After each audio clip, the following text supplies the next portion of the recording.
Let's welcome on board the MD, George Alexander Muthoot, joining in on the show right now. George, hi, good morning. Let's begin by summing up first the Q1 action. And as I see, the standalone PAT has reported a solid growth of 58.6%. You've seen a strong growth in your gold business, higher gold prices, all has acted as a big tailwind for you. What were the other factors you think aided to your growth, and whether or not you have visibility of managing to clock in these kind of run rates, or for that matter, even better it perhaps in the next few quarters? Yeah, thank you. Again, good morning to you. Glad that we were able to present a good Q1 result. To answer your question, yes, we had given an earnings estimate of AUM growth estimate of about 15%. We are actually on track. The last 2 months has been extremely good, and the going is great now. And we are sure that by the end of the year, we'll be able to reach or even surpass the 15% growth target which we had given. So we see good demand for gold loans, especially because the talk of the town is gold. Whether it is gold price or gold purchase or gold loan, the talk of the town is gold. So people are all interested somewhere or other to associate with gold, and gold finance is one part of that. So I think we are getting some benefit also because of the gold, talking of gold by everybody in the market today. Oh, yes, it is. And all newsrooms as well. Since you did witness that surge in gold demand, and that clearly has resulted in higher disbursements as well for you, wanted to understand, has the increase been on both volumes as well as the value terms as well? And do you see this kind of disbursement growth actually last going forward? Yeah, I think the near term, maybe for the next 2-3 quarters, there'll be people will find it little difficult or not easy to get easy credit, whether it is a personal loan or an online credit or maybe even a vehicle loan, housing loan, etc. It will not be that easy because all lenders and NBFCs are quite not that comfortable with fresh lending. So gold loan is the best and easiest method. So for the next 3-4 quarters, I'm sure there will be good demand for gold loan. We see that already now that all the branches are open, people are now able to come to the branch, etc. Last 2 months we have seen a very good growth, and we see the momentum and demand sustaining. So gold prices also helped because people with lesser quantity of gold can have more gold loan in their hands. But you asked about the tonnage, etc. Of course, the tonnage has not grown in commensurate with the growth in the AUM because people need the newer loans need to bring only lesser quantity of gold. Earlier, if he had to bring 50 grams for 1 lakh of rupees, today he needs to bring only 40 grams. So that's the difference. So because our loans are shorter, in 3 months and 4 months it gets fully churned. So all new loans are priced at the new loan to value. So consequently, the loan tonnage or the gold with us is also reducing. But it's effect of the price in gold loan increase.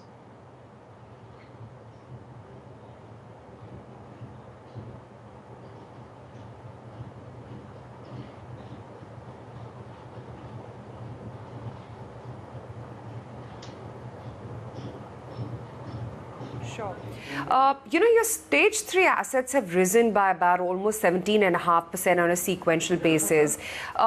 Wanted to understand what led to the spike in NPAs, because that's the other side of the story. And how is it that you see the NPA trends both in gold as well as the non-gold portfolios? See, gold portfolio is 89 to 90% of our portfolio is gold loans. On gold loan, there is no NPAs. What you see as NPA is just loans which have crossed the threshold limit, time limit. But we have the gold with us. We have not auctioned the gold because today, if any of these gold loans are auctioned, even after it becomes an NPA, we have to refund money to the customer because the loan is in the money. So if we have to recover 50,000 rupees, the loan, if we sell the gold, we'll get 60,000 rupees. So what's the point in selling that gold or auctioning that gold? So we would rather give more time to the customer to come and pay it back and hold it as an NPA in our books. None of these NPAs result in a loan loss for us. In fact, all these NPA accounts, we will recover the full interest and the principal in good time. But the advantage is that customers are happy that we have not been auctioning their gold. See, 10% of our loan book is in vehicle finance, housing finance, etc. There we have given, definitely we have given a moratorium to the customers. In gold loan, nobody asks for a moratorium. Nobody needs a moratorium. In the vehicle finance and the housing finance, people need moratorium. We have given the moratorium. But understand that that's only 10% of our total portfolio. Sure. At a consolidated level, provisions are up about 108%, that's Q on Q, and up 161% as well. What would be the rationale in terms of the higher provisions that you've had this time around? Where are you in terms of provisioning now? Does it continue to look like an upward tick on that number over the next couple of quarters? Actually, if you look at standard asset provisioning and all the loan loss provisioning, etc., it's applicable to NBFCs just like a gold loan. But actually, we have today in our books about 1,000 crores of provisions, whether it is standard assets or loan loss provisions. But in the last 15, 20 years, we have never had 1 rupee loss or a provision write-off because it is a NPA.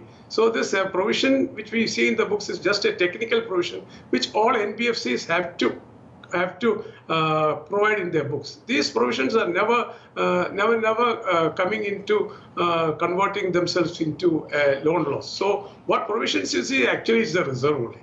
So, but the provisions which you have in the books is the provisions which were there, we have never written it back. So now when the need for provisions is lesser also, we carry the excess provision in our books.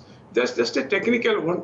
In fact, for a gold loan company, we actually feel that there is no need for any provisioning because the gold collateral is 100% with us and it will never result in a loan loss. But the provision which you see higher, etc., is just a technical one which all NBFCs have to create. We have also created. But it will never, we will never have to dip into that provisions to write off any loans. Sure. You've also maintained about a 15% growth guidance for gold loans as well.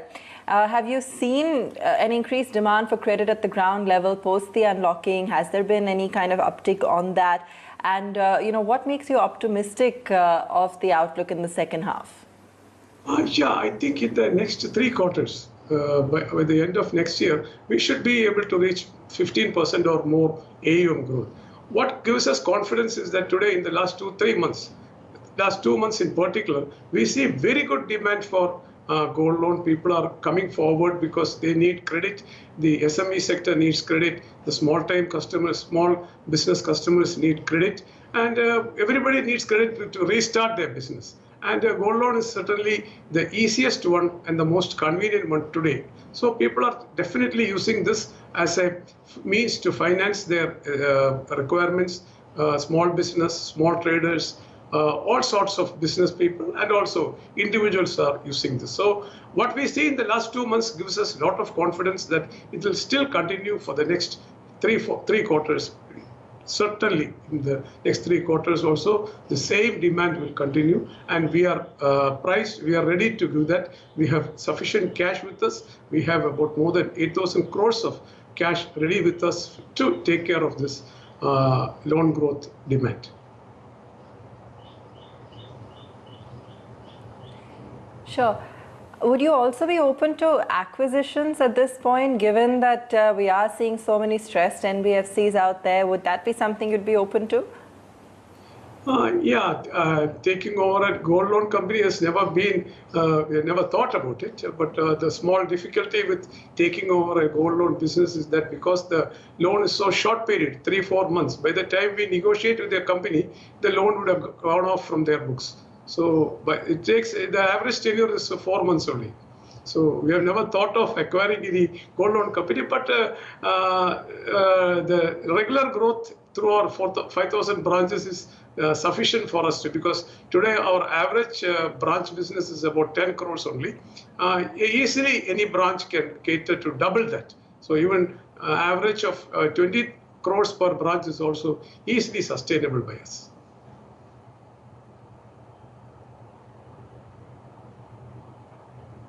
Also, any pressure that you're seeing on lending rates with, banks also becoming more aggressive here? Your margins also contracted. So, just how this environment is playing out and what you feel is going to be the next step forward. Yeah, I have been always asked, because especially in South India, the banks, the nationalized banks, the public sector banks, the private sector banks, everybody is today advertising gold loan, gold loan, gold loan. They are giving. We have seen this always happening. Definitely, a good number of people will definitely go to these banks also for loan. Their loans may be cheaper, but always it is not simply the interest rate which is the factor for people to take a gold loan. It is the good service, the quick service, the trust, goodwill, etc. And that is where we have been able to score over many others. Not that others, the banks will not get, banks will also get. But banks also coming into this actually is in one sense good, because it is giving more credibility to this business and more visibility to this business. When even the big private sector, public sector banks also give gold loan, the market increases, because today we have about 25,000 tons of gold in the market with the public, and only about 3,000 tons are in the organized gold loan sector. So there is a lot of gold which is lying outside, which is not coming to the gold loan market. So there is room for place for everybody, and banks also coming into this definitely is healthy, good. It gives more credibility to this business, and more people will think of gold loan when even banks are also giving. So good. Some of it definitely will come to Muthoot also, and I'm sure we have seen this competition earlier also. We'll see that anyway, competition is good for any business. It keeps us on our toes. Our margins have slowly contracted, but again, we see a small reduction in our incremental cost of borrowing also. It is coming down a bit. So increase in the yield also will be taken care of by decrease in the yield will be taken care of by decrease in the incremental cost of funding also, which is coming down. Okay. Thanks for joining us this morning and talking us through some of the strategies in place currently. Mr. Alexander, good speaking with you as well. Thank you. Thank you. Good day.